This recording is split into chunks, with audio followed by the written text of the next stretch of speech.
trained in the BKS Iyengar style of yoga, but has integrated the knowledge of yoga from other schools as well. Ashit is also a certified counselor and psychotherapist and has specialized training in non-directive and active directive therapies.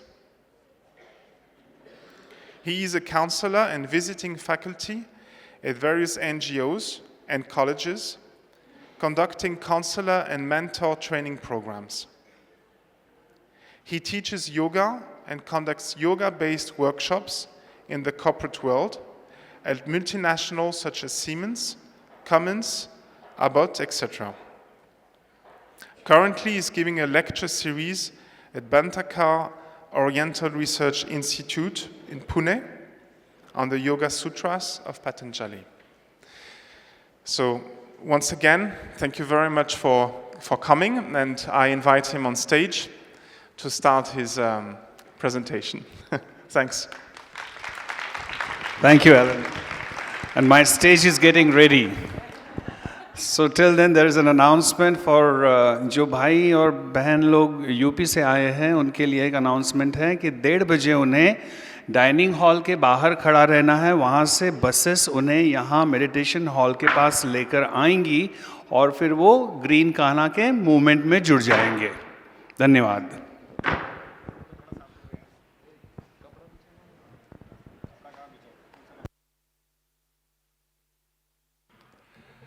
So, let us begin this talk.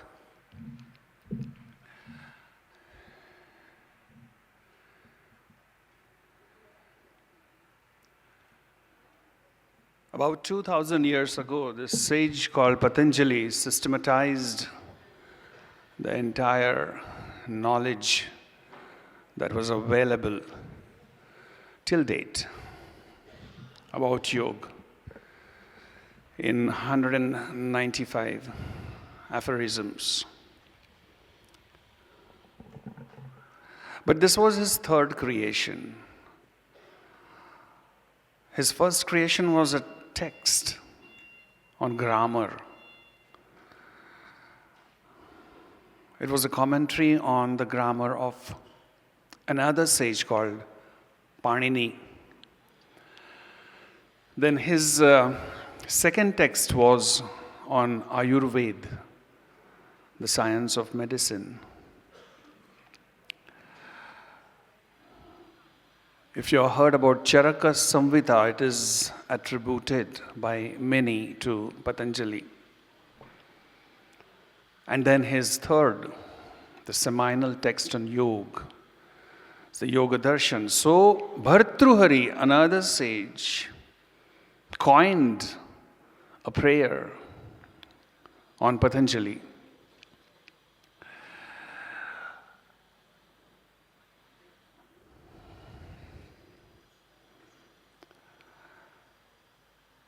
Malam sharirasya cha vaidyakena means as medical science removes the impurities of the body. Padena vacham, as grammar removes impurities of the speech. Yogena chittasya, so does yoga removes impurities of the chitta. Yopakarottam, the one who propagated this 2000 years ago, how the society should be. It should be such where medical science removes the impurities of the body, the grammar impurities of the speech, and yoga impurities of the chitta. Such a society.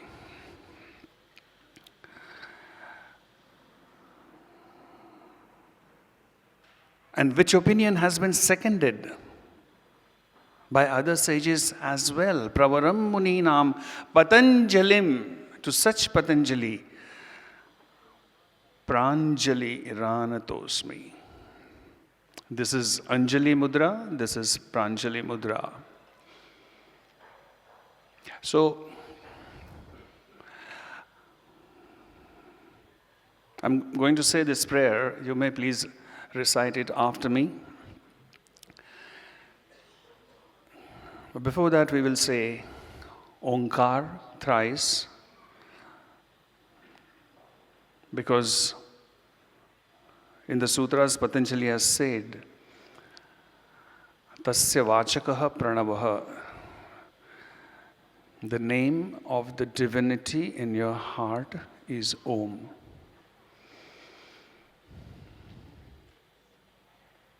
There is a method to say Om.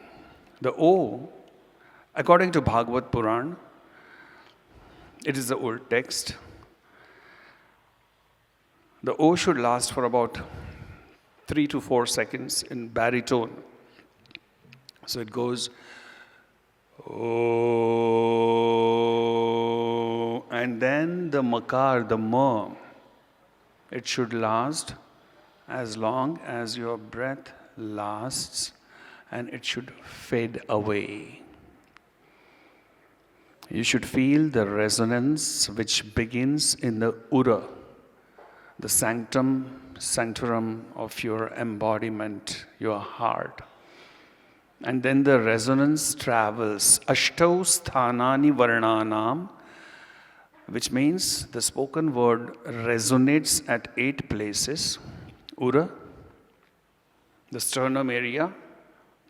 Kantha, throat. Jivva mula, the root of the tongue. Talu, palate. Danta, teeth. Oshta, lips. Nasika, nose. Mastaka, the skull. So feel the resonance.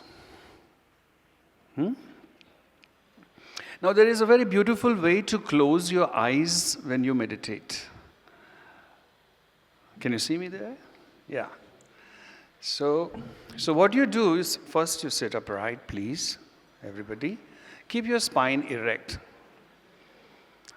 because that will allow you to sit alertly, with alertness for a longer time. Then what you do is go to close your eyes, but do not close them. Now my eyes are not closed, they are slit open. So everybody do that. Just keep them slit open. And then go for a deep, soothing inhalation.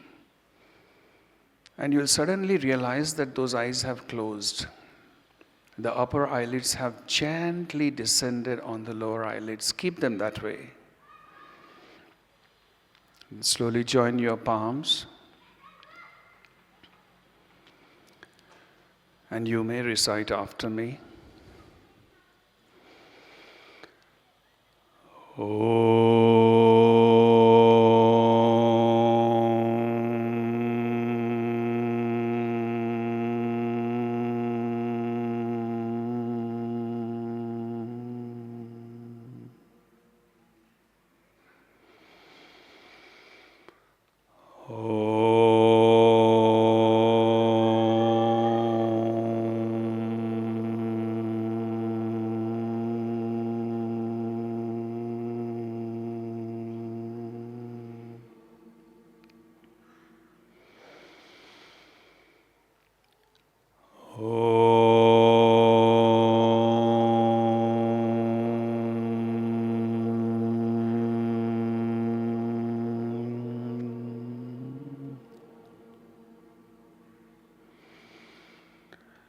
Yogena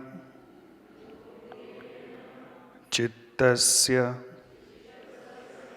Padena Vacham Malam Sharirasya Chavaidhyakena Yopakarottam Pravaram Muninam Patanjalim Pranjalirana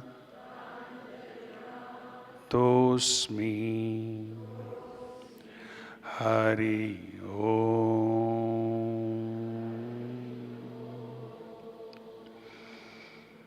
Take a deep inhalation.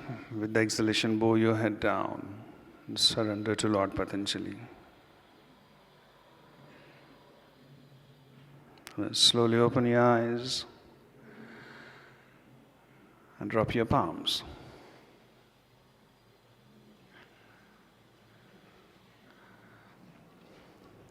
I will give you 3 definitions of yoga.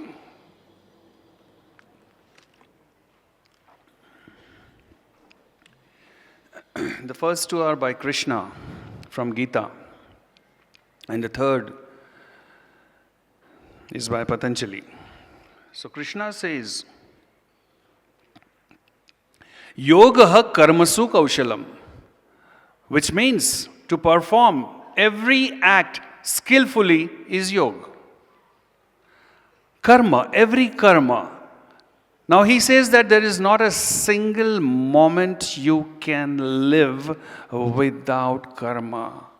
So which means that each and every thing that you do, are you breathing skillfully? Are you sitting skillfully? Are you listening to me skillfully?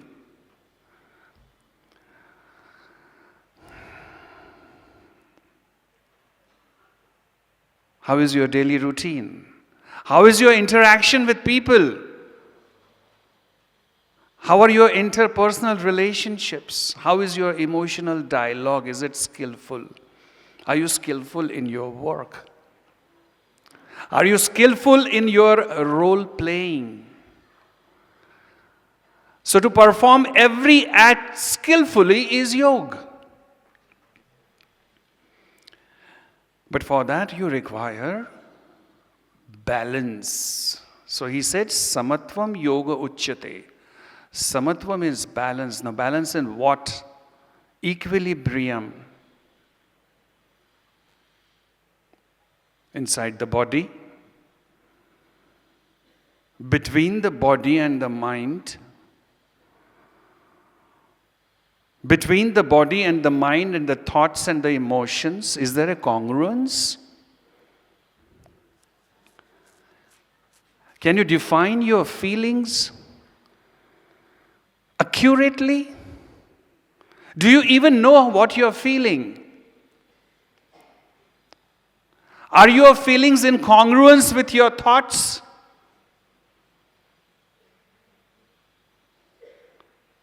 Are your thoughts in congruence with your emotions? And is your action congruent with these two? So is there a balance in our lives?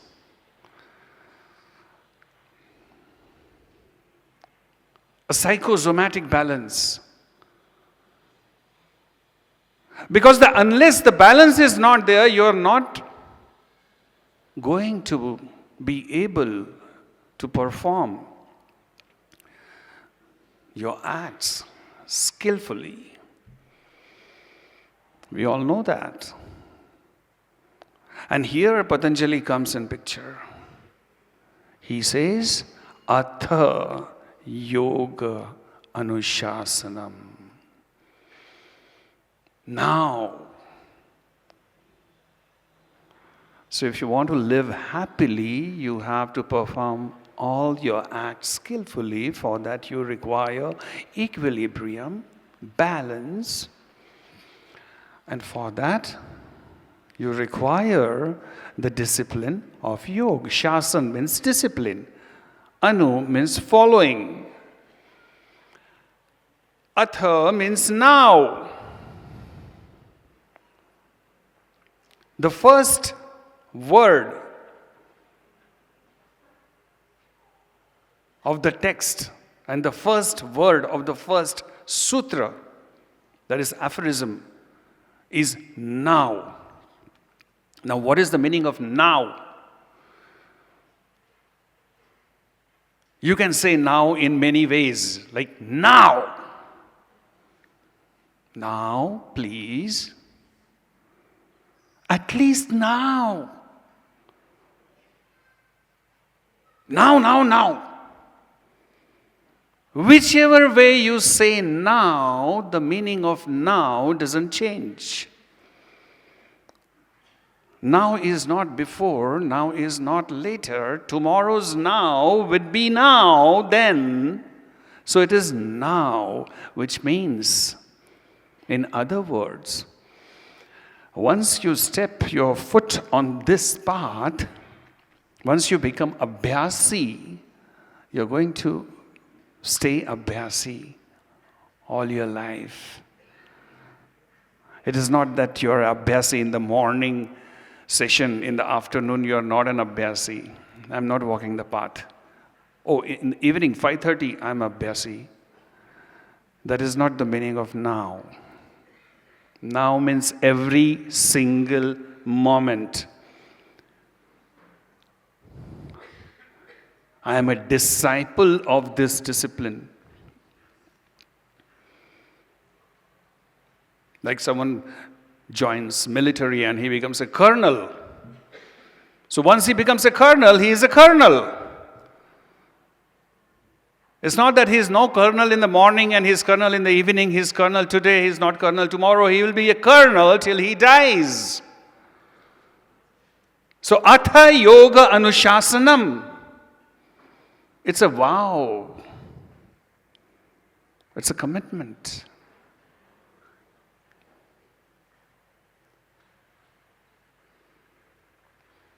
And then he defines yoga, yoga chitta vritti nirodha.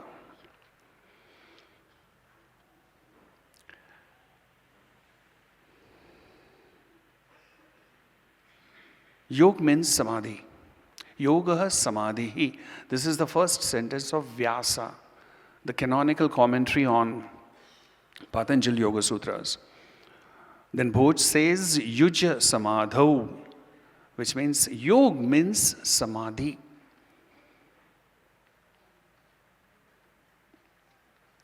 So what we are actually doing here in meditation is practicing yoga.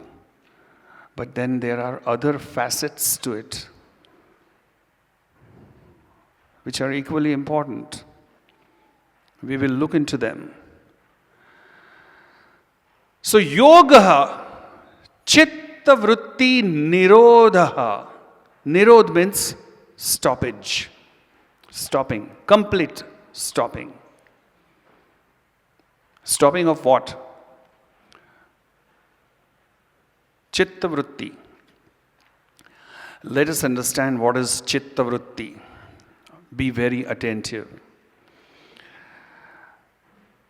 In yoga, your consciousness is divided into various categories according to the functionality of that consciousness part. That part of your consciousness which is making decisions for you is called buddhi. There are no exact translations of these words, some Sanskrit words in English. So I would try to explain them in as many sentences rather than use a word which will deliver a different connotation.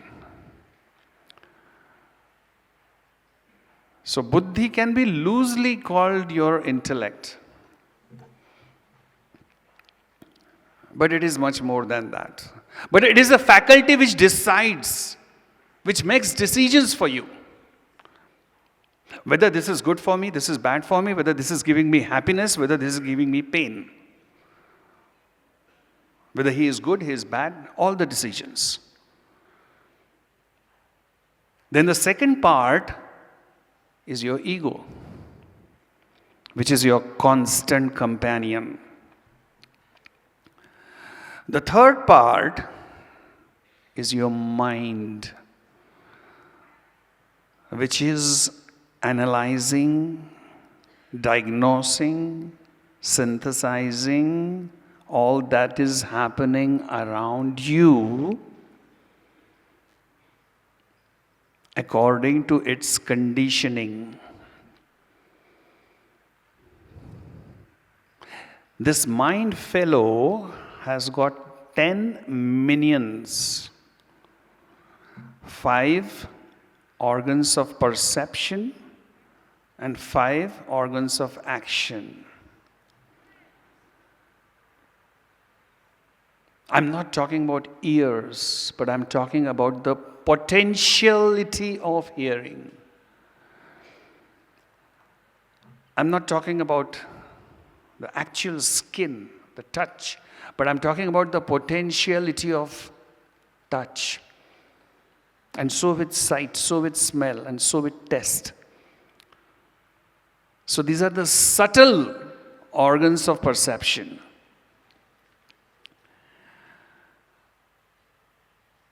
Then there are subtle organs of action. Motion, your legs, limbs. Legs not as in legs, but an organ that gives you movement, motion. In birds, it is their wings. For us, it is our legs. So the potentiality of movement, the potentiality of holding, grabbing, it is their claws. It is our hands. The potentiality of speech, that is the organ of action. The potentiality to reproduce and remove the impurities, excretion. So these 10 potentialities and their ruler, their controller, the mind. Now these 10 potentialities have their objects of focus. They are called tanmatras, which are what? How do you experience this world? By way of sound, touch, sight, smell, and taste. So these 5 aspects, the 10 potentialities, it is their, and their ruler, the mind, the ego, and the buddhi, the intellect, total 18, 1-8. This comprises of your subtle body. This is the composition of your chitta. Generally speaking, people say that chitta is your buddhi, your ego, and your mind, but the mind comes with these minions. These 10 people and their subjects. This is your chitta. Each one of us has this inside of us, and it is striving to experience this world every single moment, and that is your vritti. That vritti compels you to experience the world, because that is the purpose of your existence. Bhoga apavargartham drishyam. This entire manifestation is for the sole purpose of giving you experience and then emancipation.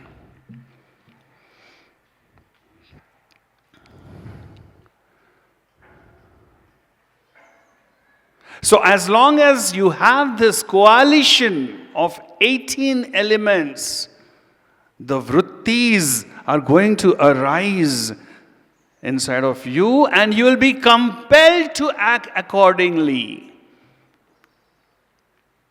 The root of vritti is vrit. It also means whirling with tremendous force, like that of a tornado. Can you stop a tornado? No, you cannot. It is like that.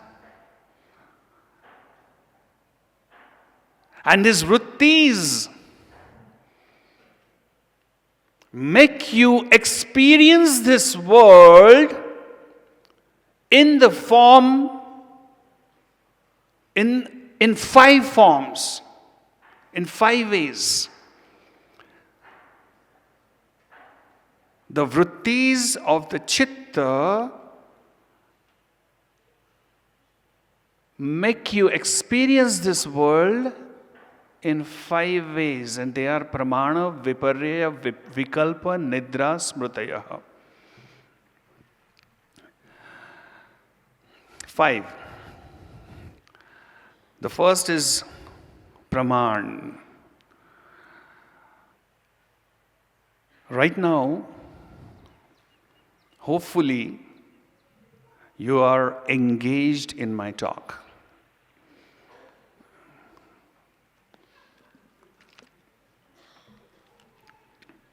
That is called pratyaksha.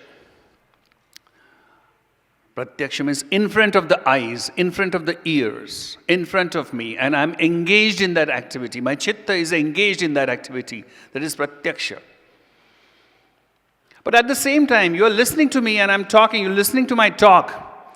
You also have your own understanding of this subject because you have read many books, you have been to teachers. So you are comparing what I'm talking, and you are making inferences from my talk. So making those inferences, it is called anuman. And with what you are comparing my talk, it is called agam. Comparing with your knowledge which you think is valid.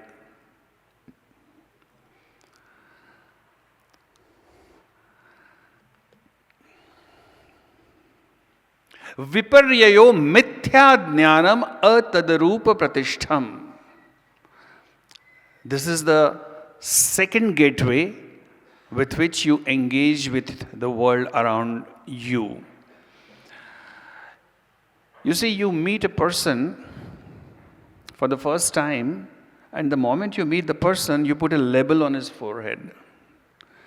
And next time you don't meet the person, you meet that label. We have been labeling people like this all our lives. We have forgotten who the real people are. We interact with the labels, which is not true. A classical example of viparya is that it is dusk and the light has dimmed, and you go for a walk and you see a snake lying there on the path, on the footpath, and you get scared and you run away, thinking that it is snake. And then it is daylight, and then you go and check whether it was really a snake, and you see that no, it was not a snake, it was a rope lying there. So actually what happened, that you implanted false knowledge on that rope. This is what we do. We are engaged in this activity, we implant false knowledge. We label people. We talk of secularism.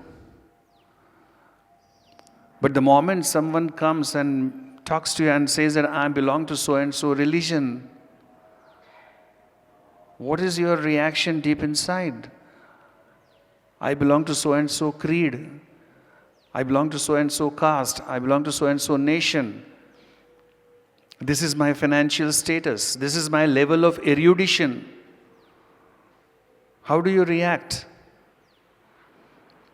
That is viparya. The third is vikalpa. That is imagination. Shabda jnana anupati vastu shunyo vikalpaha, which means the thing is not there.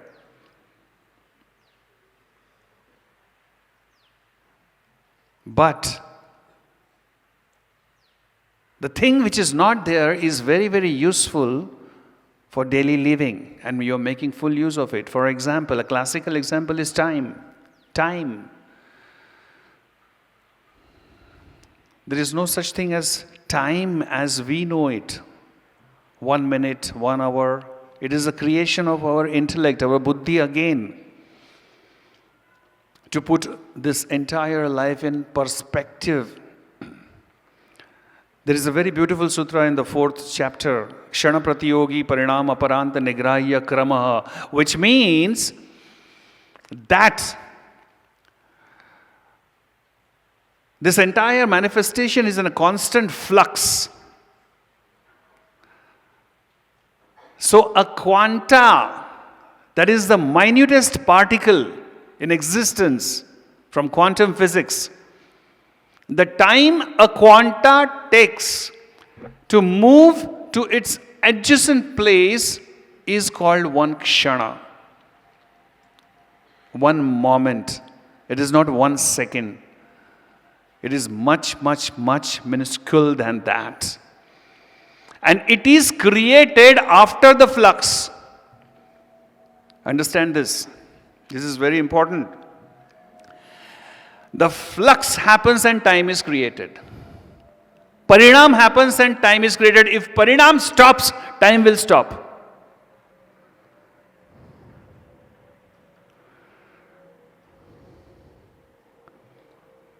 And in samadhi, in dhyan, the parinam slows down. So, samadhi, the practice of dhyan and samadhi is the best anti-aging formula, because that will stop time for you.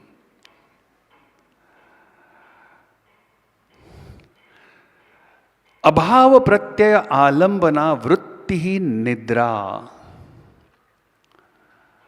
So this coalition of 18 elements now wants to go in nidra, in sleep. Do you know where do you go when you sleep? When you are in deep sleep, where do you go?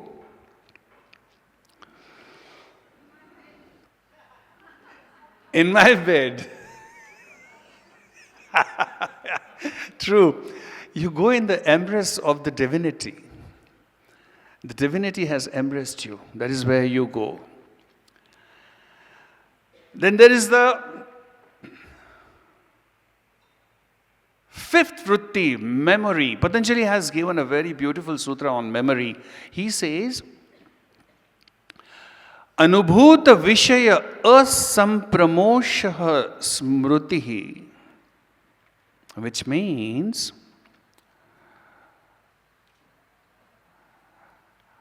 those experiences which you have not allowed to slip away from the field of your consciousness is memory. Do you understand this? Which means that we have such a selective memory. And that is why we forget unpleasant events. Or rather, we remember if somebody was unpleasant to us. So it is a selective memory. Anubhuta Vishaya Asampramoshaha. That which you do not allow to slip away.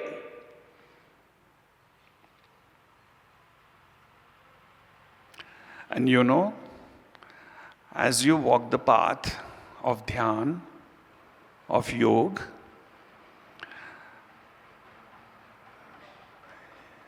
your memory becomes sharp.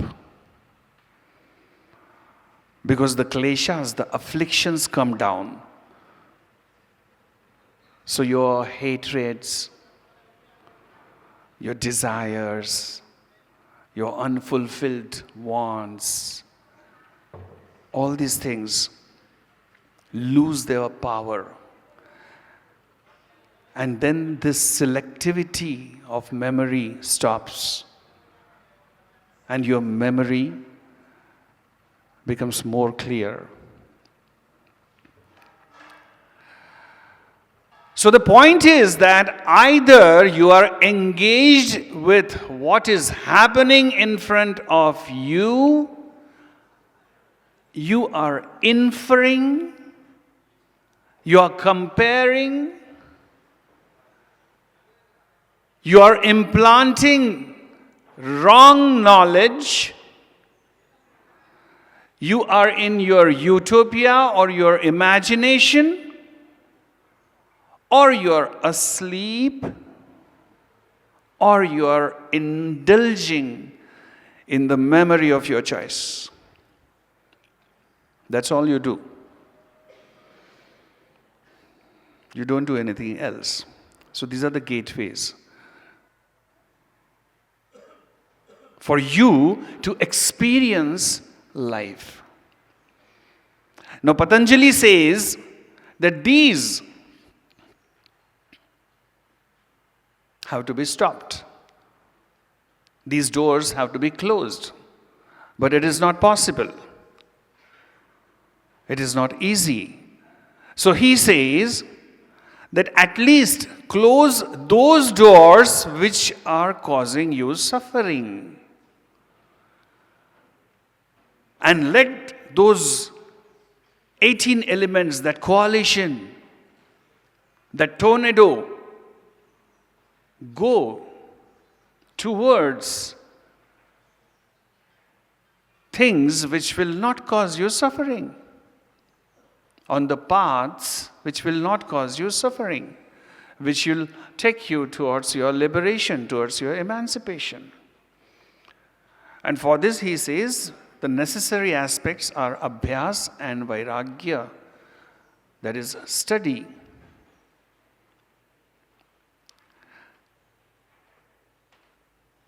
Now what is study? There are 2 sutras on study. Tatra sthitau yatnaha abhyasaha, which simply means that when we sit for meditation, let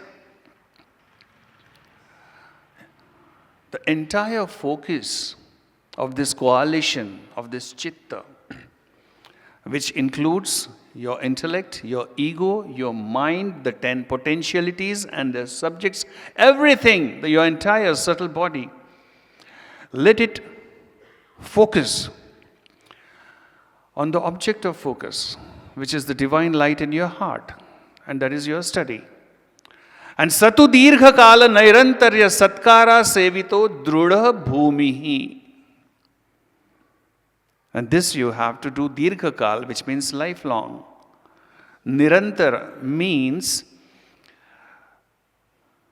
you cannot drop it, you cannot shed it off any moment. A constant companion, 24/7, that is Nirantar. Satkara sevita means how it is to be received. How do you receive meditation? How do you receive that divine light inside of your heart? Satkara, reverence. How will you receive Daji if he comes to your home? How will you receive him? So when you sit for meditation, do you receive and continue to receive that light with that reverence? Do you do that? That is what Patanjali is asking. And then about vairagya. Vairagya, that word has been misinterpreted. Vairagya, there is nothing sad about vairagya. Vairagya is not you wear orange clothes and go into the mountains and keep long faces. Because seriousness and spirituality are 2 opposite things. So vairagya is not dispassion, rather it is being passionate about something, so passionate that you become dispassionate about these material things.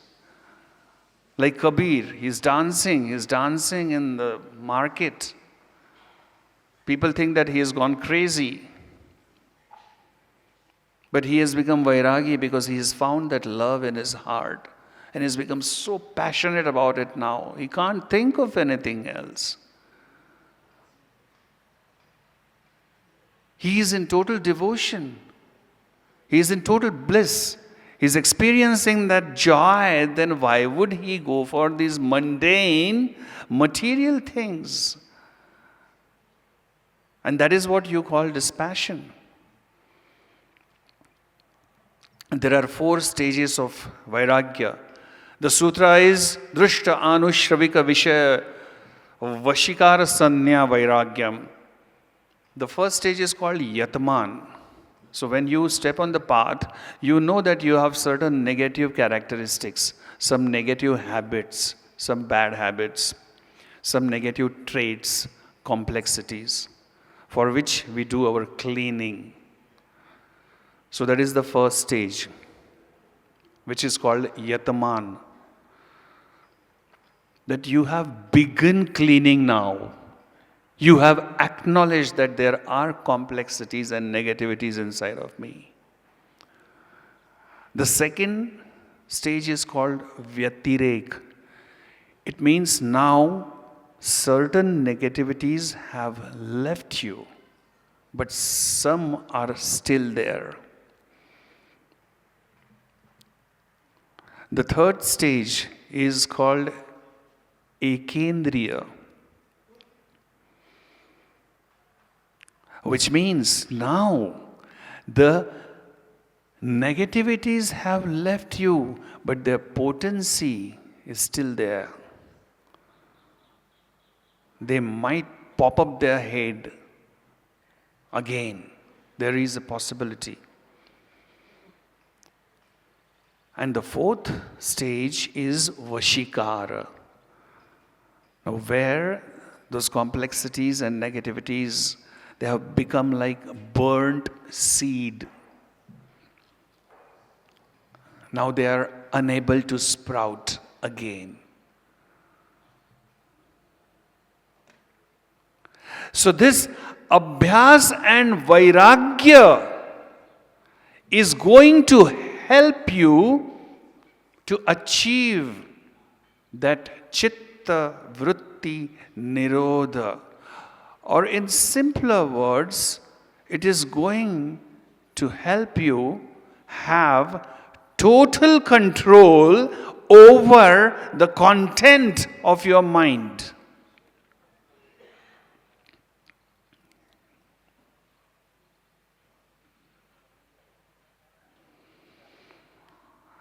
So let's have a small recap of this. Your chitta, your subtle body, comprises of these 18 elements. And this coalition is constantly, every single moment, forcing you to experience the world. You cannot just close your eyes and say that, no, now I'm not going to experience. It doesn't work that way.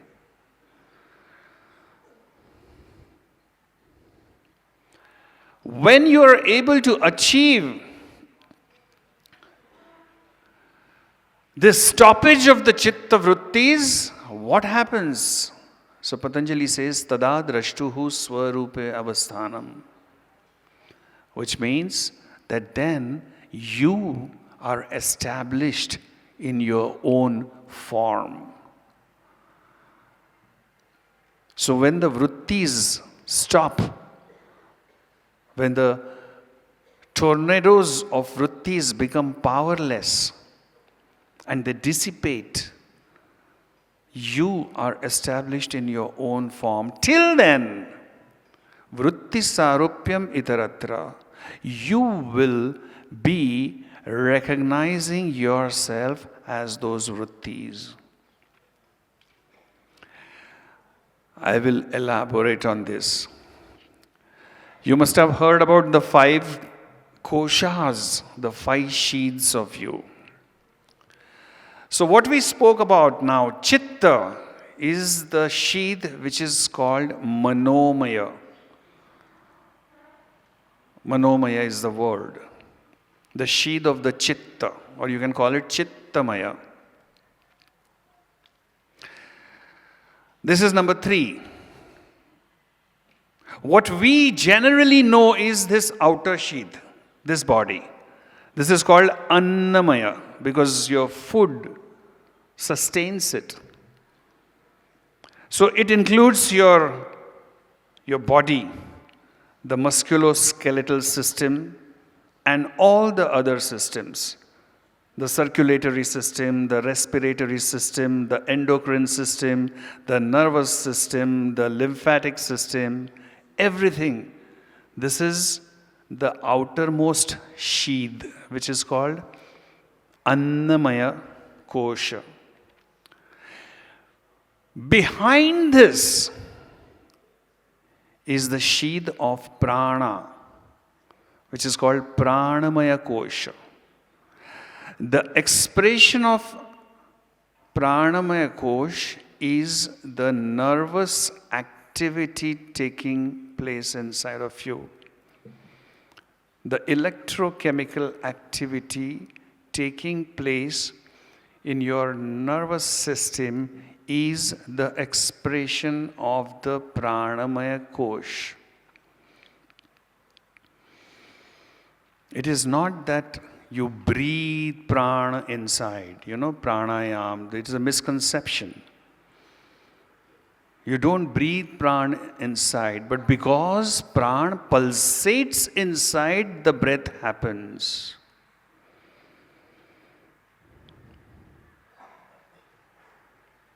So the pulsation of prana has an effect on this Annamaya Kosha. So Pranamaya Kosha is the substratum of the Annamaya Kosha. Behind Pranamaya Kosha is this subtle body which we were talking about, the Chittamaya Kosha. And that is why every modulation, every impulse in the Chittamaya affects the Pranamaya, which affects the Annamaya. Understand this connection.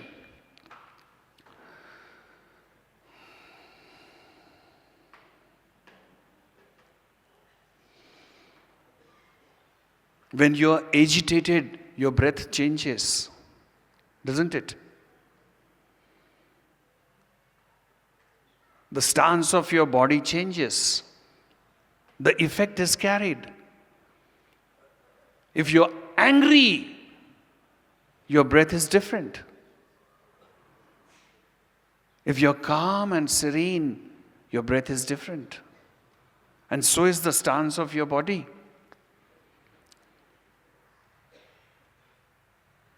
If you're feeling loved, your breath is different. In Hindi, breath is called sans. And mother-in-law is also called sans. So when the mother-in-law comes in front of you, your breath is different. The breath changes. When the daughter-in-law comes in front of you, the breath changes. So every shade of emotion in that Chittamaya Kosha has an effect on the Pranamaya Kosha, which has an effect on the Annamaya Kosha. So, Annamaya, Pranamaya, Chittamaya, and behind that is you, which is called Vijnanamaya, the Kosh of the seer. You are just the power of seeing. Pure power of seeing. But there is a catch. You identify with whatever you see.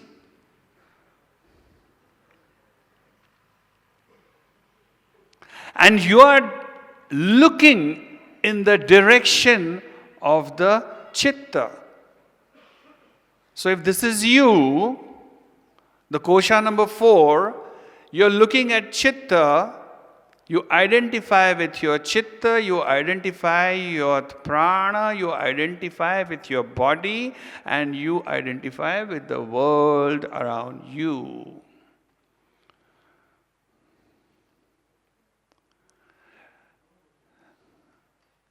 You are the power of seeing, and you will identify with whatever you see. So, if there is a turmoil in that chittamaya, you identify yourself with that turmoil. There is no question of you feeling happy or sad. Because you are just the power of seeing. Your very nature is Satchitananda. Your very nature is of bliss. Your very nature is of knowledge. But because you are looking in this direction, now there is a 5th kosh, the 5th sheath behind you. And that is the sheath of divinity. It is called Anandamaya Kosha. Now tell me, if you make a 180 degrees turn like this, what will you face? Whom will you be looking at? The divinity. And what do you do? What is your nature? What is the nature of the seer? It will identify with whatever it looks at. So if you're looking at the Chittamaya direction, in the Chittamaya direction, you're going to identify with this. And if you turn around, you're going to identify with the divinity.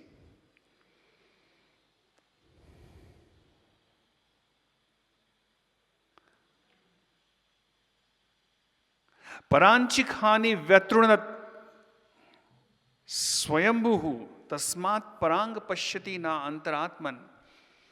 Which means that this turning is extremely difficult. Because all these windows of your organs of perception, they open outward. So it requires tremendous courage. Kaschid dhiraha pratyagatmat aikshat avrutta chakshuhu amrutatvam icchan. Unless there is mumukshatva in you, that is what is the intensity of your seeking? Otherwise, you will not be able to open those windows within, because they are basically carved to open outside. It will require courage. It will require faith. Shraddha, Virya, Smriti, Samadhi, Pradnya.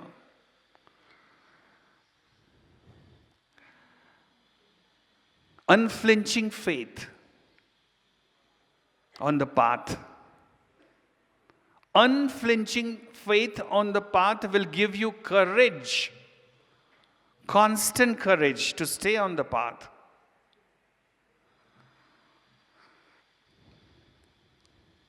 That will give you constant remembrance.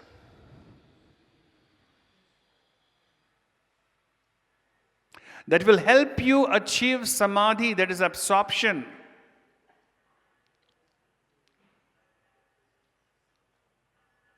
And that will give you a clear intellect, a different intellect, an intellect which has a different perception. But all this is going to happen tivra samveganam asannaha, that how intense is your seeking. Nayama atma pravachaneno labhyo. You see, by giving these kind of talks, I am not going to get it. Howsoever high your IQ may be, you are not going to get it. You may listen to hundreds like me, you are not going to get it unless you seek. And then that divinity reveals itself unto you.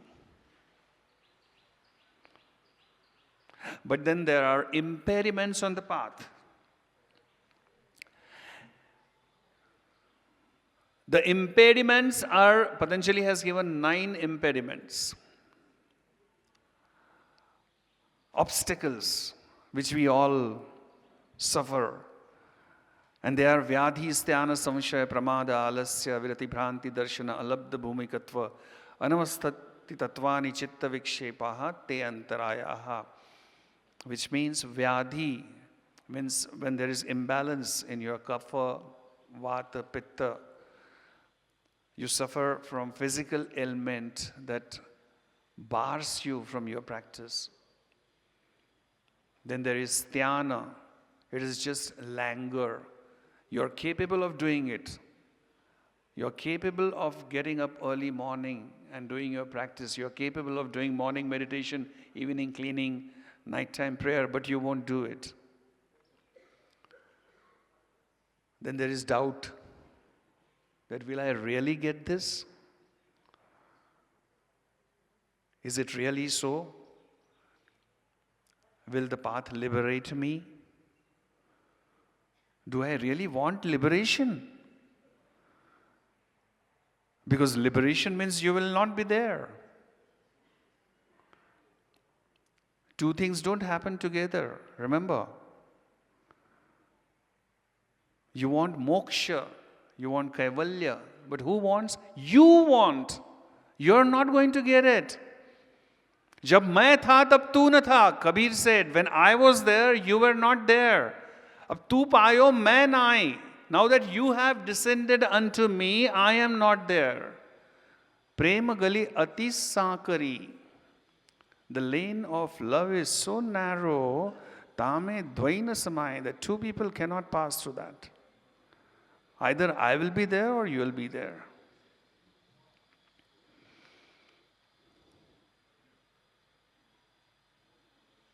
You know how far away your God is from you?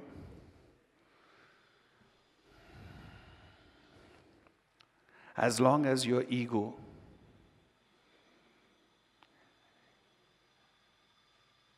If your ego is 10 miles long, your God is 10 miles away from you.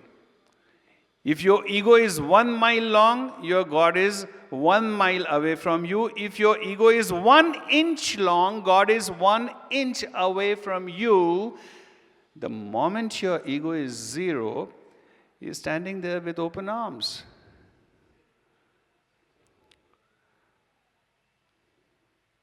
Samshaya, doubt. That ego makes you doubt. Pramada, which means procrastination. Okay, I will start yoga from first. From first, I will join yoga class. Yogasana class. Generally, I have observed that unless you get a medical kick, nobody walks into a yoga studio. So that is procrastination. And so many things. Alasya, laziness. Avirati. Avirati means hankering for objects. And this avirati is so powerful that when you are sitting for meditation, suddenly you will discover that your mind has ran away into or onto a topic which is absolutely not right. That is avirati. Why does it run away like that? What makes it run away? Right in the middle of meditation. Bhranti darshana means you have a few sessions, you practice meditation for a few years, and then you start thinking that now I got it. I have it now. And you start living in your own utopia. That is called Bhranti Darshana. Patanjali has given those stages, Vitarka, Vichara, Ananda and Asmita of Savija Samadhi. I'm going to briefly touch on them.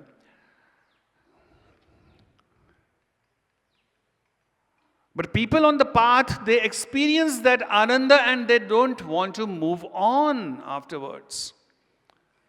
They think they have got it. It's like you're in a school and you love your school and you don't want to get out of the school. So you will stay in the school all your life. That is Bhranti Darshan. Alabdha Bhumi Katva means not getting what you're searching for. Not finding your moorings. And Anavasthi Tatvani means you find your foothold and it slips away.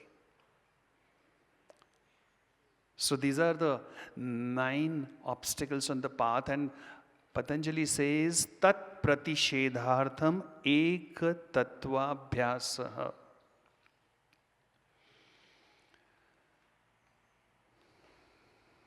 Which means that practice one principle,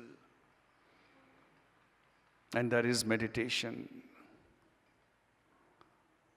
You have no idea that all the masters have simplified the Yoga Sutras into this simple practice of meditation. It is the essence of the Yoga Sutras. Tat pratishedhartham. It is a clear instruction by Patanjali.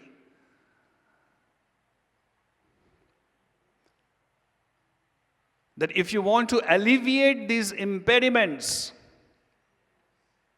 practice one fundamental principle: meditation. And then that vivek, what you call vivek, will be born inside of you. Vivek means discriminative discernment. But then he says, for this vivek to be born inside of you, you have to be in yoga with all its limbs. Otherwise, that vivek, that discriminative discernment will not appear. And what are the limbs? So he says, Yoganga anushtanat ashuddhi kshaye jnana diptihi aviveka khyate he. Then he begins to talk on Ashtanga Yoga. Yoganga anushtanat. He has called them limbs. The limbs of yoga. How many limbs do you have? We have 4 limbs. Can you leave one limb at home and go about your work? You can't do that. You will not be complete if those 4 limbs are not in place. So is with yoga.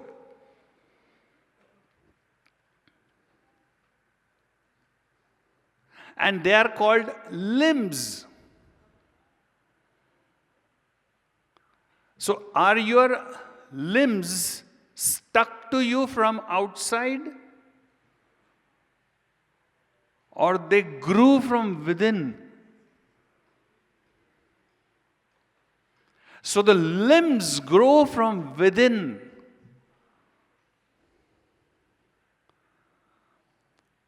When you stay on the path,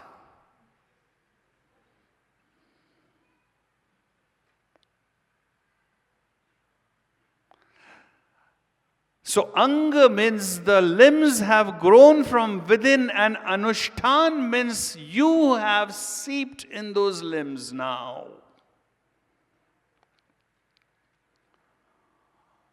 The first one, yama.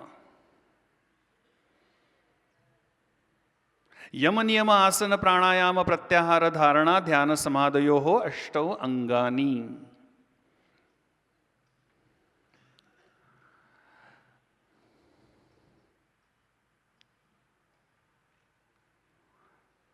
So if you stay on the path, ahimsa, non-violence will burgeon in your heart. I cannot ask someone to be non-violent. Stay non-violent. It will not work. It doesn't work. A commandment doesn't work. The 5 yamas and 5 niyamas, they are not commandments. They are limbs which grow from within. So I cannot tell anyone that be non-violent, but if he is on the path, non-violence will be born inside of it will burgeon in his heart. I cannot tell a fellow to be truthful,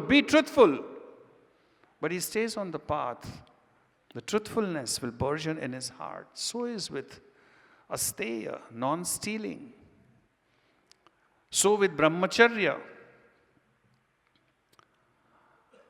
By the way, brahmacharya is not celibacy. Celibacy is a fallout of brahmacharya. You cannot practice celibacy.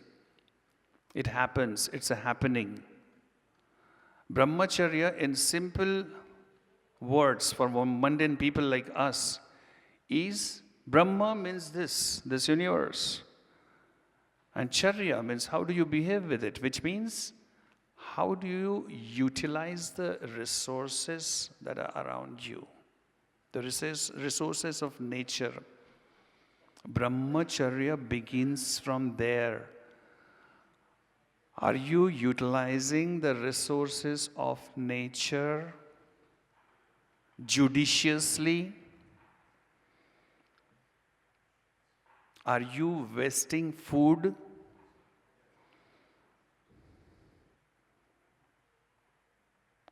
Tons of food is thrown away.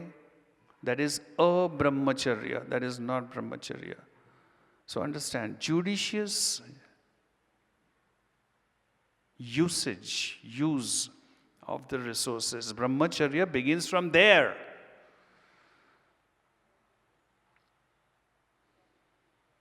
And celibacy happens when he becomes one with Brahma. When he becomes Satchitananda, celibacy happens because it is mundane then. Because he is in permanent bliss. He doesn't want any temporary bliss then. So it's a happening. Aparigraha, hoarding. Do you hoard things more than you need?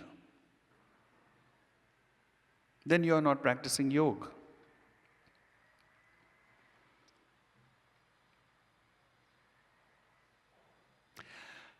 I'll ask you simple questions.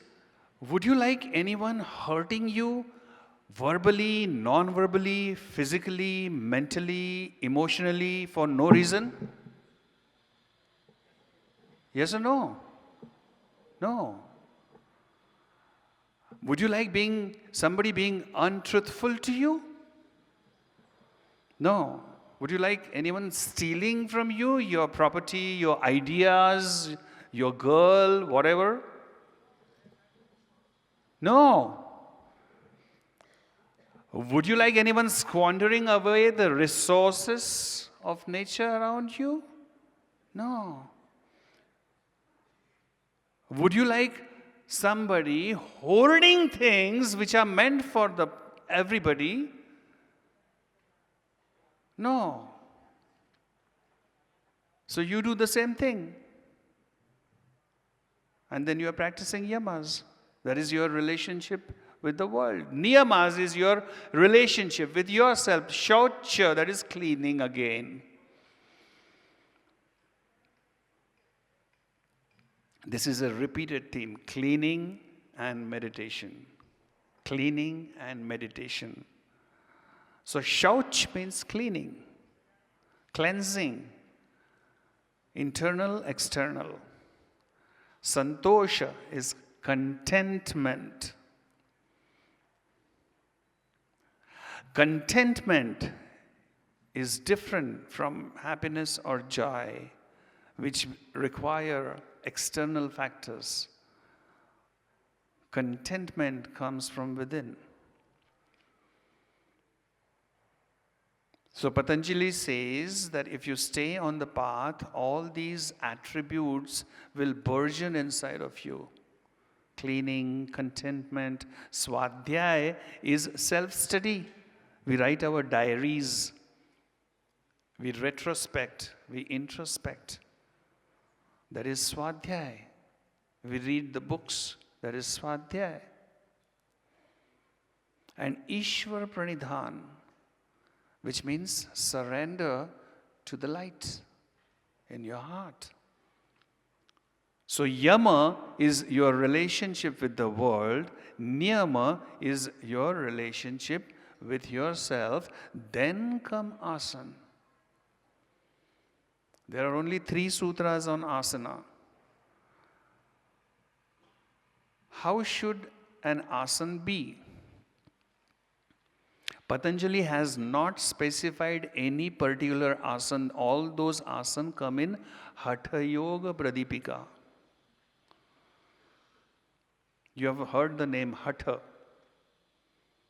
The etymology of Hatha is Hakarena Kirtitah Suryah Thakarena Chandra Uchyate Suryat Chandramaso Yogat Hatha Yoga Nigadyate.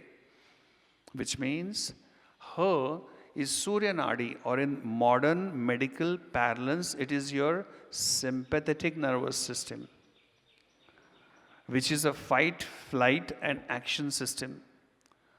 And Ta is the Chandra Nadi, which is your parasympathetic nervous system, which is the rest, digest, and repair system, to strike a balance in them. Samatvam. Yoga uchyate. That is Hatha Yoga. That is the purpose of Hatha Yoga. Hatha Yoga is not for all those other things for which it is practiced across the world. Hatha Yoga is for striking the balance between your sympathetic nervous system and parasympathetic nervous system. That is why you will achieve that Sthira Sukham Asanam. That is how you will achieve Sthira Sukham Asanam. How should an asana be? As far as possible, try to sit upright when you meditate, because that will keep the sattva in you alert. Because this chitta is made of 3 attributes, sattva, raja, and tama.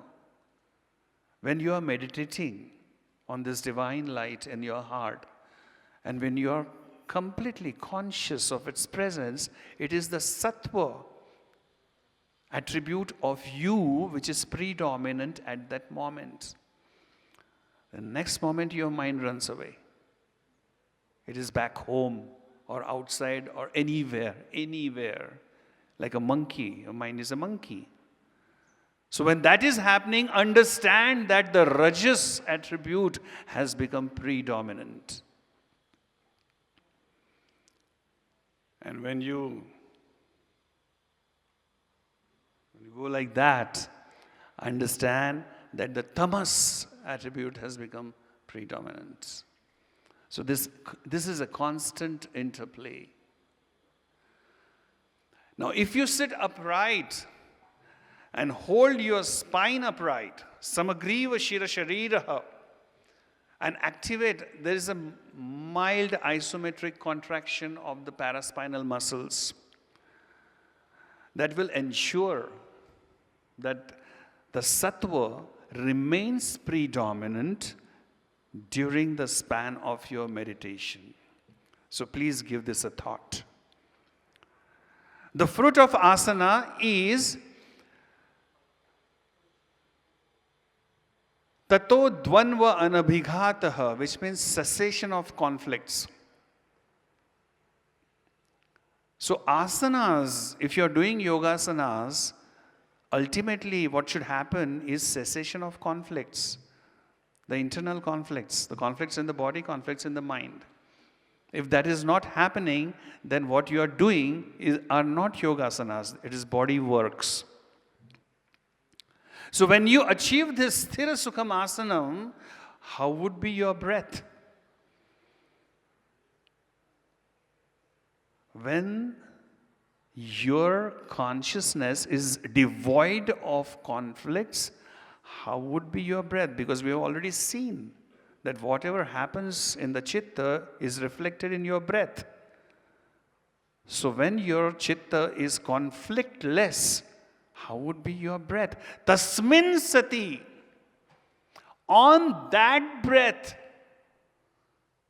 Shwasa prashwasa yor gati vichcheda pranayam. Pranayam is to be done on that breath after achieving that sthira sukham asanam and cessation of conflicts. There's a very beautiful shloka by Vyasa. Dve bije chitta vrukshasya pranaspandana vasane ekasmin tayorkshine dve apikshipram nashyataha. Which means that your desires and your prana, they pulsate together. So the pulsation of your desires increases, the pulsation of prana increases. Now your desires are deep inside your subconscious mind. You don't know when they will crop up. You cannot control them. But you can control your breath, which is the manifestation of the pulsation of prana. So by controlling your breath, you will control your desires. So the purpose of pranayam is not to lose belly fat or get rid of asthma, which are incidental benefits. The purpose of pranayam is to gain control over your desires. When that happens, dharana sucha yogyata manasa, your mind, your chitta will be qualified to enter the realms of meditation. Then dharana, dhyan and samadhi will happen. Desha bandha chittasya dharana. I will explain it very simply. There is an object of meditation. So your chitta grabs that object. For 1 second, it runs away. Again it grabs. Again you bring it back gently. It tries to hold on to that object. If it is your divine light, again it will run away. So you will get moments of dharana. Interrupted moments of dharana. Tatra pratyay ekatanata dhyanam. But with continuous practice, those gaps in between the moments will begin to reduce. And a time will come when there will be a continuous flow of those moments. And that is meditation.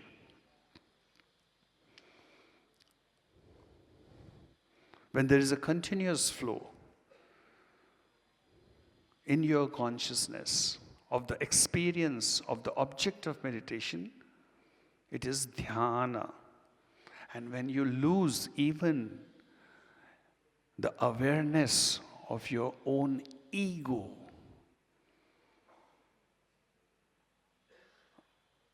understand this. Because although you might be in dhyan, but that ego is still there. Who is doing that meditation? I am doing that meditation. I am holding on to the object of meditation. But when that I disappears and only the object shines forth, that is samadhi.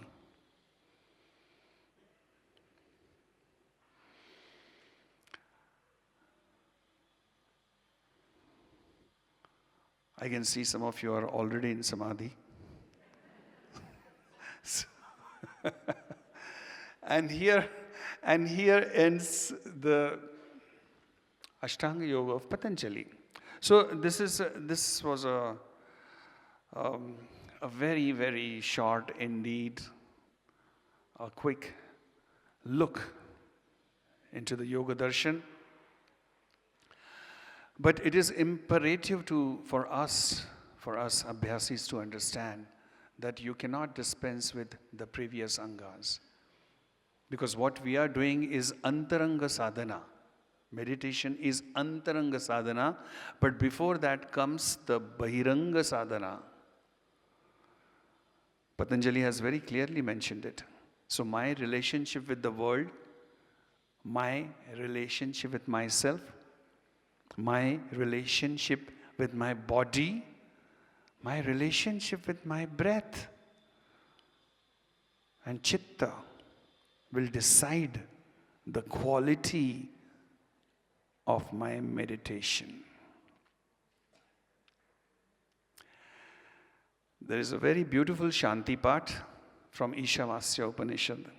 I would like to recite it with you. It means that this divinity everywhere around us is complete. And so is the divinity inside of our heart, because this has emanated from that. So this complete, having emanated from that complete, even then what remains is complete. In other simple words, the more you surrender your ego, the more you will realize divinity in your heart. So sit upright. Close your eyes gently.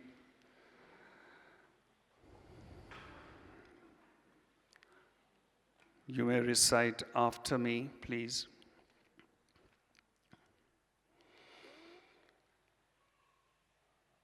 Om Purnamada Purnamidam Purnat Purnam Udachyate Purnasya Purnamadaya Purnameva Avashishyate. Om Shanti Shanti Shanti.